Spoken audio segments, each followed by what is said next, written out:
السلام علیکم ورحمۃ اللہ وبرکاتہ۔ الحمد للہ والصلاة والسلام علی رسول اللہ، اما بعد۔ الحی، کل کے درس میں ہم نے یہ گزارش کی تھی کہ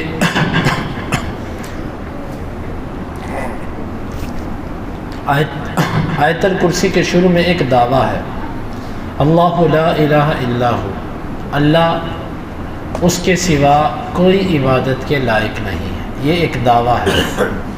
اور اس دعوے پر پہلی دلیل کیا ہے؟ الحی، اس لیے کہ وہ حی ہے۔ حی کسے کہتے ہیں؟ حی کا معنی اردو زبان میں تو کیا جاتا ہے زندہ،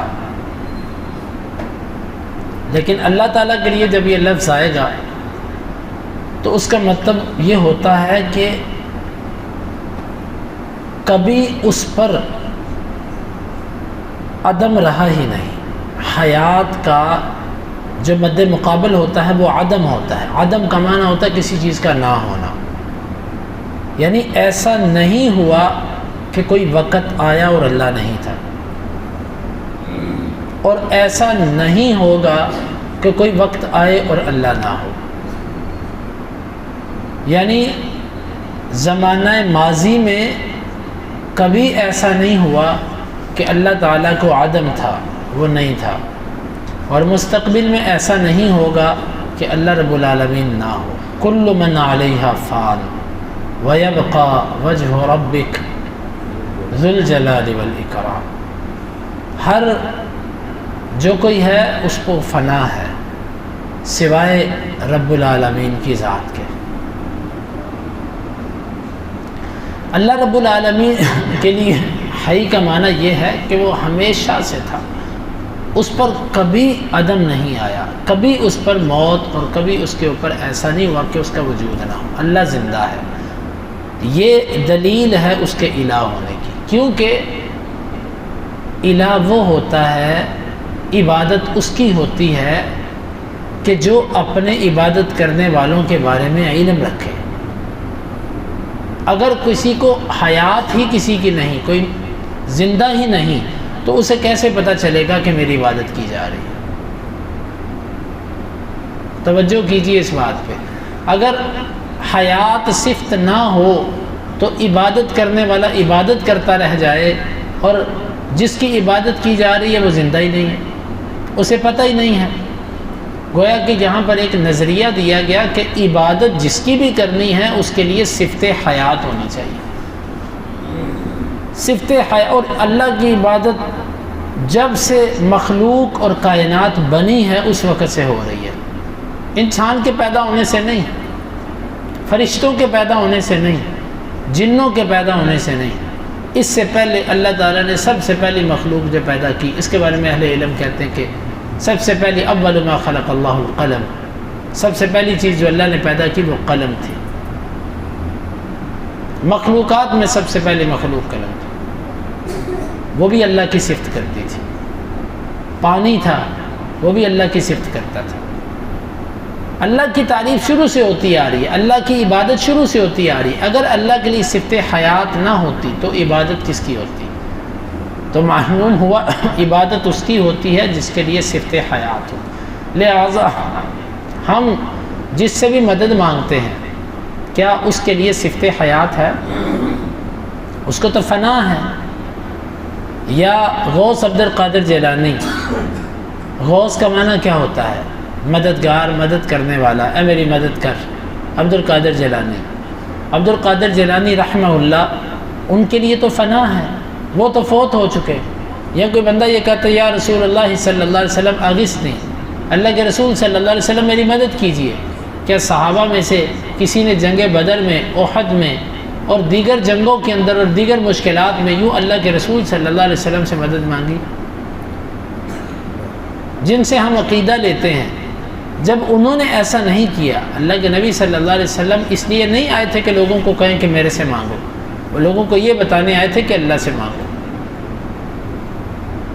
اللہ کے نبی صلی اللہ علیہ وسلم، قرآن کہتا ہے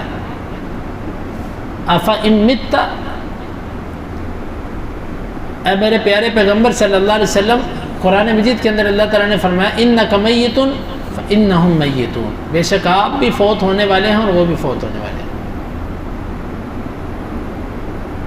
اور کئی مقامات پر اللہ تعالیٰ نے یہ کلمات استعمال کیا، اور صحیح بخاری کی حدیث ہے، عائشہ رضی اللہ عنہ کہتی ہیں کہ جس دن اللہ کے رسول صلی اللہ علیہ وسلم فوت کیے گئے، صحیح بخاری کے لفظ ہے، اللہ کے نبی صلی اللہ علیہ وسلم فوت ہوئے ہیں، تو جس کو فنا ہو، جو فوت ہو جائے، وہ حی نہیں ہوتا۔ لوگوں نے جتنے معبود، جتنے مشکل کشا، جتنے بگڑیاں بنانے والے، جتنے داتا اور جتنی اولادیں دینے والے رکھے ہیں، آیت الکرسی ان کو ہلا کر کہتی ہے کہ تم جس کی عبادت کر رہے ہو کیا وہ حی ہے؟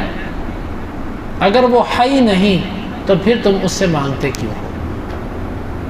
اور قرآن کہتا ہے وَهُمْ عَنْ دُعَائِهِمْ غَافِلُونَ، ان کو پتہ ہی نہیں کہ یہ ان کی قبروں پہ جا کے یا ان کے پاس یہ جا کر مانگتے کیا ہے، انہیں پتہ ہی نہیں۔ اور ایک مقام پہ فرمایا وَلَوْ سَمِعُوا مَا اسْتَجَابُوا لَكُمْ، اگر وہ سن بھی لیں تو وہ جواب نہیں دے سکتے، یعنی ان کی مدد نہیں کر سکتے۔ پہلے تو کہا سن نہیں سکتے، اگر سن بھی لیں تو مدد نہیں کر سکتے، پھر اللہ کے غیر کو پکارنا، اللہ کے غیر سے مدد مانگنا، اس کے لیے طرح طرح کی اللہ تعالیٰ کی جو صفات ہیں وہ غیر میں ثابت کرنے کی کوشش کرنا، یہ درست نہیں۔ اور صفت حیات کے اندر کیا کیا ہے، اللہ اکبر۔ صفت حیات خالی اتنا اس کا معنی ہم اردو زبان میں کرتے ہیں کہ اللہ زندہ ہے، اس کے اندر بہت کچھ ہے۔ یہ علم کو شامل ہے یہ صفت۔ کیوں؟ جو مر جاتا ہے، جو سو جاتا ہے، اس کے مرنے کی حالت میں اور سونے کی حالت میں جو کچھ ہوتا ہے وہ اس کے علم میں نہیں ہوتا۔ اس کا مطلب ہے کہ اللہ رب العالمین کا علم بھی کامل ہے، کوئی چیز اس سے مخفی نہیں ہے، کیونکہ اس کے لیے صفت حیات ہے، اور جس کے لیے صفت حیات نہیں اس کے لیے پھر علم غیب بھی نہیں ہے، کیونکہ جب حیات نہیں تو علم کہاں سے آ گیا۔ اور اسی طرح کائنات کا نظام چلانے والا اللہ ہے۔ یہ جو کہا جاتا ہے کہ یہ کتب ہوتے ہیں، ابدال ہوتے ہیں، اور یہ فلاں ہوتے ہیں اور فلاں ہوتے ہیں، اور کوئی کہتا ہے کہ جی امام ہوتا ہے ایک جو سارے دنیا کا نظام چلا رہا ہوتا ہے، اس طرح کی شرکیہ اور بدعیہ باتیں جن کو تم کتب اور ابدال کہتے ہو، ہم پوچھتے ہیں کہ یہ پیدا ہوئے تھے کہ نہیں ہوئے تھے؟ ان کے پیدا ہونے سے پہلے دنیا کا کتب کون تھا؟ پھر ان کے پیدا ہونے کے بعد وہ ریٹائر کیوں ہوا؟ اس کے بعد کوئی اور کیوں آیا؟ پھر اسی طرح تم کہتے ہو جن کو تم مشکل کشا اور حاجت روا سمجھتے ہو، ان کے پیدا ہونے سے پہلے مشکل کشا کون تھا؟ عبد القادر جیلانی رحمۃ اللہ علیہ کے پیدا ہونے سے پہلے دنیا کس سے مدد مانگتی تھی؟ یا جس کو بھی تم پکارتے ہو، اللہ کے نبی صلی اللہ علیہ وسلم کے آنے سے پہلے دنیا کس سے مانگتی تھی؟ عیسیٰ علیہ السلام کے آنے سے پہلے کس سے مانگتی تھی؟ انبیاء کی تعلیم کیا تھی؟ وہ اللہ کی طرف بلانے آئے تھے، اللہ سے مدد مانگو۔ ہاں اطاعت نبیوں کی، تمہارا اگر ایک بھی عمل اللہ کے نبی کے طریقے پر نہیں ہے تو وہ تمہارا عمل قبول نہیں ہے۔ محمد صلی اللہ علیہ وسلم کی غلامی دین حق کی شرط اول ہے، اگر ہو اس میں خامی تو دین نامکمل ہے۔ ایک بھی عمل اگر نبی صلی اللہ علیہ وسلم کے طریقے پر نہیں ہے تو وہ عمل مردود ہے، لیکن اس کا معنی یہ نہیں کہ اللہ کے نبی صلی اللہ علیہ وسلم سے مانگا جائے۔ گویا کہ لفظ حی یہ بڑا جامع لفظ ہے، اس میں کائنات کا نظام چلانا شامل ہے، لوگوں کو زندہ کرنا اور مارنا شامل ہے، لوگوں کو زندگیاں دینا شامل ہے۔ یہاں پر تو ایسی جھوٹی جھوٹی باتیں بھی مشہور ہیں کہ فلاں زندہ پیر، یا فلاں شخص اس نے مرے ہوئے کو زندہ کر دیا، یا فلاں اس نے روحیں واپس لوٹا دی۔ یہ سب کی سب بنائی ہوئی جھوٹی باتیں ہیں۔ اللہ تعالیٰ کے لیے صفت حی ہے، جس کا معنی یہ ہے کہ وہ اپنی زندگی میں اپنی حیات اس کی ہے، وہ اپنی مخلوق کو زندگی دیتا ہے، اسے کسی نے زندگی نہیں دی، اور سارا نظام وہ خود چلا رہا ہے، سب کچھ اس کے علم میں ہے، عبادت اس کی ہوتی ہے، لہٰذا جس کی عبادت کرنی ہے وہ حی ہونا چاہیے۔ القیوم، اللہ قیوم ہے۔ قیوم کا مطلب قائم بذاتہ ہی، یعنی وہ اپنے وجود میں، اپنے قائم رکھنے میں، اپنی ذات کی بقا میں کسی کا محتاج نہیں۔ دنیا کی ہر چیز دوسرے کا محتاج ہے۔ باپ بیٹے کا محتاج، بیٹا باپ کا محتاج، مرد عورت کی محتاج، مرد عورت کا محتاج، عورت مرد کی محتاج، اور امیر غریب کا محتاج، غریب امیر کا محتاج، انسان جانوروں کا محتاج، جانور انسان کے محتاج، انسان جاندار بے جان چیزوں کا محتاج، اور بے جان چیزوں کو بھی حاجت انسان کی پڑتی ہے، اگرچہ وہ اپنی زبان سے بول نہیں سکتے لیکن اللہ تعالیٰ اس کو پورا کرواتا ہے۔ دنیا میں ہر چیز محتاج ہے ایک دوسرے کی۔ آپ دنیا میں کوئی ایسی چیز دکھائیں کہ جو دوسرے کی محتاج نہ ہو، حتیٰ کہ جن کو تم مشکل کشا اور اولیاء کہتے ہو، جن کو تم مرنے کے بعد قبروں میں مٹی میں دفنانے کے بعد ان سے مانگنا شروع کر دیتے ہو، مجھے بتائیے کہ جب وہ فوت ہوئے انہوں نے اپنے کپڑے خود اتارے کہ لوگوں نے اتارے؟ پھر انہوں نے آخری غسل خود کیا کہ لوگوں نے ان کو دیا؟ حتیٰ کہ لوگوں نے ان کو استنجا تک کروا دیا، لوگوں نے ان کی ان جگہوں پر بھی ہاتھ لگائے کہ جن جگہوں پر جیتے جی کوئی بندہ اپنی توہین سمجھتا ہے، پھر بھی وہ مشکل کشا ہے۔ وہ اپنی مشکل تو حل نہ کر سکے اور تمہاری مشکل حل کریں گے۔ پھر جب وہ نہا لیا انہوں نے، لوگوں نے اٹھا کے ننگے کو اٹھا کے کپڑوں کے اندر لپیٹا، پھر اس کی چارپائی کو کندھوں پہ اٹھا کے لے کر گئے، آگے رکھ کے اس کے لیے بخشش کی دعائیں کی، اللہ اس کو معاف کر دے، اس کو معاف کر دے۔ پھر اس کو قبر میں لے جا کر اٹھا کر لے کر گئے، قبر پہ اتارا اپنے ہاتھوں سے اور اس کے اوپر مٹی ڈالی، پھر کھڑے ہو کے قبر پہ دعا کی، اور بعد میں مشکل کشا بن گیا۔ بعد میں وہ بگڑی بنانے والا بنا۔ اپنی بگڑی وہ نہیں سنوار سکا، تمہاری بگڑی وہ سنوارے گا۔ تھوڑا سا سوچیں، شرک انسان کے ذہن سے نکل سکتا ہے لیکن اگر تھوڑی سی عقل ہو۔ آپ دیکھیں القیوم کا معنی کیا ہے؟ جو اپنی ذات میں کسی کا محتاج نہیں۔ آپ قرآن مجید کو پڑھیں، اللہ تعالیٰ فرماتا ہے ما اريد منهم من رزق وما اريد ان يطعمون، میں ان سے رزق نہیں چاہتا اور نہ میں یہ کہتا ہوں یہ مجھے کھلائیں۔ ان اللہ هو الرزاق ذو القوة المتین، اللہ تو رزاق ہے، وہ قوت والا ہے، مضبوط ہے۔ دنیا میں جتنے لوگ گزرے یہ کھانے کے محتاج تھے کہ نہیں تھے؟ یہ پھر کھانے کے بعد پینے کے محتاج تھے کہ نہیں تھے؟ کھانے پینے کے بعد اس کے نکالنے کے محتاج تھے کہ نہیں تھے؟ پھر اس کے علاوہ جو کھانے کے تقاضے ہوتے ہیں، کھانا کھانے کے بعد جسم میں قوت بڑھ جانا، کھانا نہ ہونے کی وجہ سے جسم میں کمزوری آ جانا، یہ سب تبدیلیاں ان کے جسموں میں ہوتی تھی کہ نہیں ہوتی تھی؟ کھانا کھانے کے بعد غنودگی اور نیند، یہ سب تبدیلیاں ان کے بدنوں میں تھی۔ یہ سب محتاجگیاں ہیں۔ میرا رب العالمین قیوم ہے، وہ کسی کا محتاج نہیں ہے۔ حتیٰ کہ ہم اپنی بقا میں، ہم اپنے چلنے پھرنے رہنے میں زمین کے محتاج ہیں، آسمان کے محتاج ہیں، سورج کے محتاج ہیں، چاند کے محتاج ہیں، ہوا کے محتاج ہیں، ہر چیز کی محتاجگی ہے۔ اللہ تعالیٰ نے نظام ایسا بنا، لیکن رب کسی کا محتاج نہیں۔ اللہ تعالیٰ عرش پر ہے، عرش پر بیٹھا نہیں ہے۔ یہ لفظ لوگوں میں عام مشہور ہے کہ اللہ اوپر بیٹھا ہوا ہے، اللہ بیٹھا نہیں ہے، اللہ عرش پر ہے۔ ایک وقت تھا عرش بھی نہیں تھا تو اللہ تھا، کرسی بھی نہیں تھی تو اللہ تھا۔ اگر اللہ کرسی اور عرش کا محتاج ہوتا تو اللہ تعالیٰ پہلے عرش اور کرسی بناتا ساتھ ہی۔ اللہ نہ عرش کا محتاج ہے، نہ کرسی کا محتاج ہے، نہ فرشتوں کا محتاج ہے۔ کیوں؟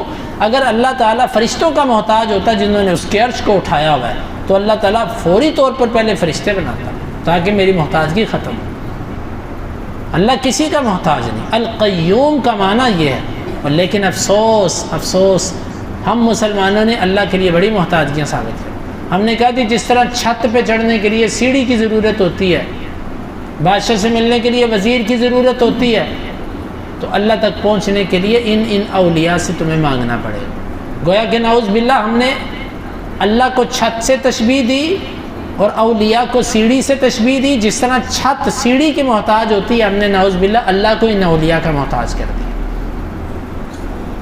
یہ تو توہین ہے اللہ رب العالمین کی۔ اللہ تعالیٰ فرماتا ہے فَلَا تَضْرِبُوا لِلَّهِ الْأَمْثَالَ، اللہ کے لیے ایسی مثالیں نہ پیش کرو۔ ہم اللہ کو مخلوق سے تشبیہ دیتے ہیں۔ اللہ تعالیٰ کسی کا محتاج نہیں ہے۔ القیوم، وہ قیوم ہے۔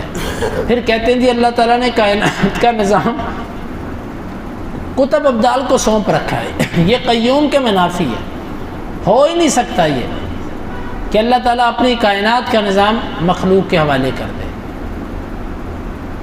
یہ سب نظام اللہ کے ہاتھ میں ہے، اور اللہ تعالیٰ اگر مخلوق کو یہ نظام دیا ہوتا نا تو مخلوق کو مار چکی ہوتی، بندہ بندے کو ختم کر چکا ہوتا۔ اللہ کے نبی صلی اللہ علیہ وسلم سے مشرکین بار بار کہتے تھے عذاب لے کر آؤ، عذاب لے کر آؤ۔ آپ کتنے رحیم تھے، کتنے رحمت للعالمین تھے، لیکن آپ نے فرمایا لو کان عندی ما تستعجلون به لقضی الامر، اگر وہ چیز میرے ہاتھ میں ہوتی نا جس کو تم بار بار مانگتے ہو تو تمہارا کام تمام ہو چکا ہو۔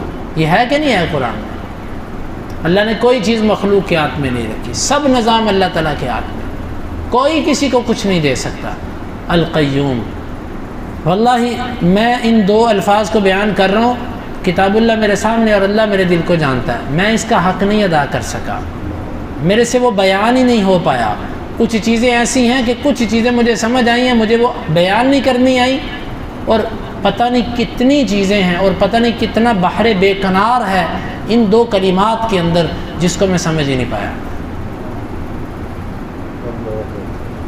یہ اتنے بڑے کلمات ہیں، حتیٰ کہ اہل علم کہتے ہیں کہ اسم اعظم، اللہ تعالیٰ کا جو اسم اعظم ہے، بڑا نام، وہ یہ دو کلمات ہیں۔ ان دو کلمات کے اندر اہل علم کہتے ہیں کہ اللہ کے لیے ہر کمال کی صفت ہے اور ہر قسم کے عیب کی اللہ سے نفی ہے، ان دو صفات کے۔ علماء نے اس پر بہت لکھا ہے، پوری کتابیں اللہ کے ناموں پر لکھی گئی ہیں، ان دو ناموں پر پتہ نہیں سینکڑوں صفحات لکھے گئے ہیں ان دو ناموں کی تشریح پر۔ لیکن مسئلہ یہ ہے کہ اس میں جو علوم ہیں اس کو میرے جیسا بندہ اس کا بیان کرنا اور آپ جیسے سامعین کا اس کو سمجھنا یہ ذرا مشکل امر ہے۔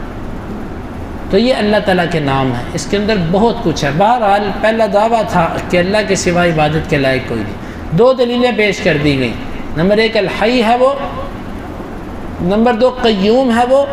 اب جس کی بھی عبادت کرتے ہو، کسی بھی طریقے سے کرتے ہو، دیکھو اس میں یہ دو صفات پائی جاتی ہیں تو اس کی عبادت کرو، نہیں پائی جاتی تو عبادت صرف اور صرف ہے اللہ رب العالمین کی۔